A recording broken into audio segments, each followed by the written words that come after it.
things I learned very quickly working in network television was that you have to just let it roll off. Whatever happened that day, you got to get up the next day and start fresh. And Okay.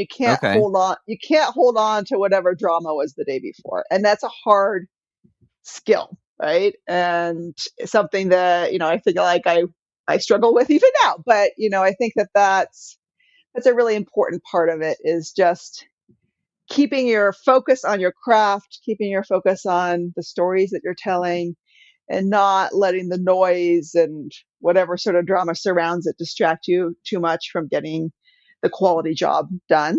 Because at the end of the day, like the most important thing is what you're creating. And you can get lost in the noise of it, but keeping that focus and starting fresh every day and letting go of the stuff that's not useful. I think Yeah. I think that's an important life skill, not even just filmmaking, but I think you learn that very quickly in network television. And, it's something I try to sort of remember and then, really, I think learning how, you like to be treated and making sure that you look out for other people and you help give people other people opportunities and, you build loyalty in your network by how you treat people. And I think that that's really important too. So, Oh, for you sure.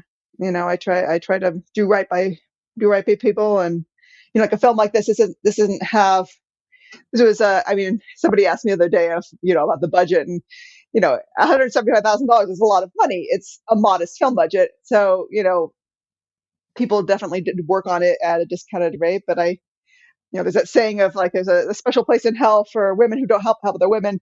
I feel like there's also a special place in hell for creatives that don't help other creatives. And, you want to make sure that you're paying people, in a respectful manner and respecting their time and all of Yeah. those things. And, so, I try to always keep that in mind. That point about letting stuff just go and not dwelling on things because you have to move on. It reminds me of this story. I think it was Conan O'Brien was saying that he was so wrapped up in every moment of every show and just worrying about like, oh God, are we making the best thing possible? He was just dwelling on everything. And then he was in a conversation with I'm blanking on who it was. It was a famous actor.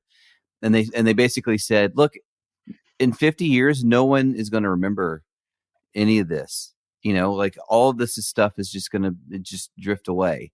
And he kind of, I think maybe he was implying in a bad way, but Conan took it in as a moment of clarity. Like, oh, it doesn't matter. I can do whatever I want. And it just changed his outlook on life that, Yeah. oh, no one will remember this. I can do whatever I want and just have fun. And it just freed him up completely, and it was just this life altering moment that made you realize like, there's no reason to dwell on this stuff. It is fun to just make stuff and put it out and hope for the best and then do something else, you know? Yeah. I mean, I think it's, yeah. I mean, I think that you have to, going back, I mean, not to spend so much time talking about my television career, but one of the things that was useful with the Today Show is that I was doing both taped sort of mini documentaries, and then I was doing live. And live television is a really interesting skill set because you have to be very precise and detailed in all of your planning. But once it goes live, you really don't have control over it. Like it Mm-hmm. is what Oh it yeah. is what it is. And sometimes people do things that you didn't expect. And sometimes that makes it even better than you could have expected.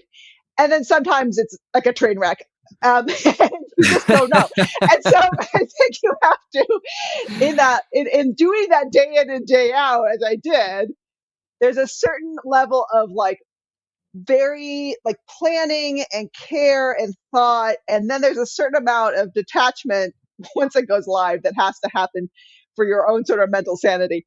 And I guess my point is not to. I mean, there was a huge amount of care and thought that went into every single element of this film. So I don't want to say that that's not the case, but I think that if a interview didn't go quite how I expected, or a shoot wasn't didn't we didn't get exactly what we wanted, somewhere else something else would go so well that, again, going back to the audience doesn't know what they're missing, like what you had in your head was going to happen and what you have, they're kind of sometimes two different things. And so you have to see the value in what you have, and sometimes that value is in stuff that you didn't even plan for.